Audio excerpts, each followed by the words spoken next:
Quando comparamos homens e mulheres, o prolapso da válvula mitral tem distribuição diferente?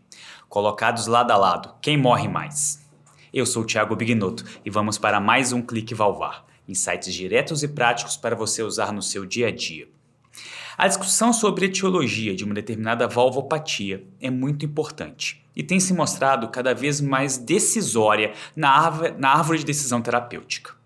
A válvula mitral atualmente é o maior exemplo disso, com grandes discussões e abordagens distintas quando falamos em etiologia funcional ou degenerativa da válvula mitral. Dando enfoque à etiologia degenerativa, ou também chamada de primária de uma forma mais ampla, em centros mais desenvolvidos, o prolapso da válvula mitral é o grande responsável, mas em núcleos mais pobres, a etiologia reumática ainda tem prevalência elevada. Se isolarmos apenas os pacientes com prolapso por degeneração da válvula mitral, conseguimos encontrar alguns pontos divergentes de resultados quando comparamos homens e mulheres, e esse debate merece mais atenção. Observando dados de registros europeus e norte-americanos, mulheres são minoria nos encaminhamentos para centros terciários de intervenção valvar, além de serem clinicamente mais graves quando chegam nesses serviços. Apresentam idade mais avançada, mais sintomas e dados ecocardiográficos piores, com pior fração de ejeção e maior prevalência de hipertensão arterial pulmonar. Os dados relacionados a medidas cavitárias são menores do que em homens, mas, quando indexado para a superfície corporal, se apresentam em fases piores do que o gênero oposto. Um ponto que chama atenção sobre a mortalidade. Dentro dos pacientes que ficam em acompanhamento clínico, a mortalidade é elevada nos dois gêneros, mas é ainda maior no grupo das mulheres, sugerindo que nesse grupo a doença teria um comportamento mais agressivo.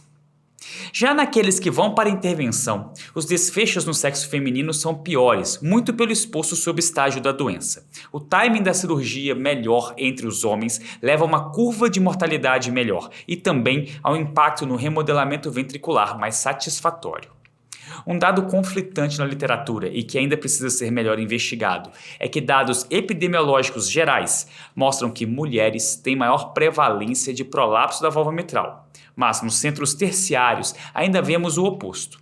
Vale salientar que aparentemente pacientes que evoluem com regurgitação mais avançada têm equivalência de prevalência com relação ao gênero, sugerindo a doença ter evolução pior no sexo masculino, justificando o conflito na literatura.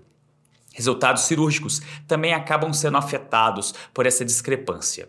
Taxas de reparo valvar acabam sendo maiores no sexo masculino, mas ainda não está claro se isso se deu por estarem as mulheres em fase mais tardia da doença ou mesmo se questões anatômicas foram as causas de tal diferença.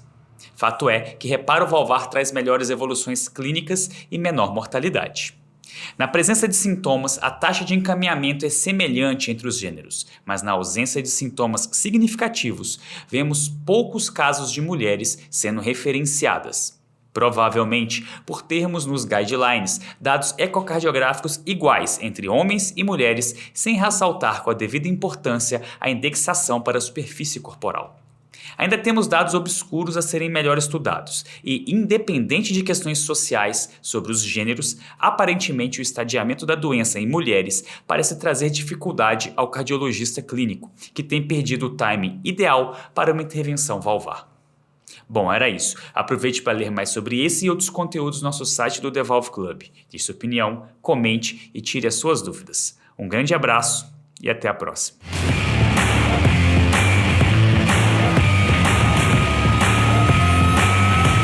Valvecast.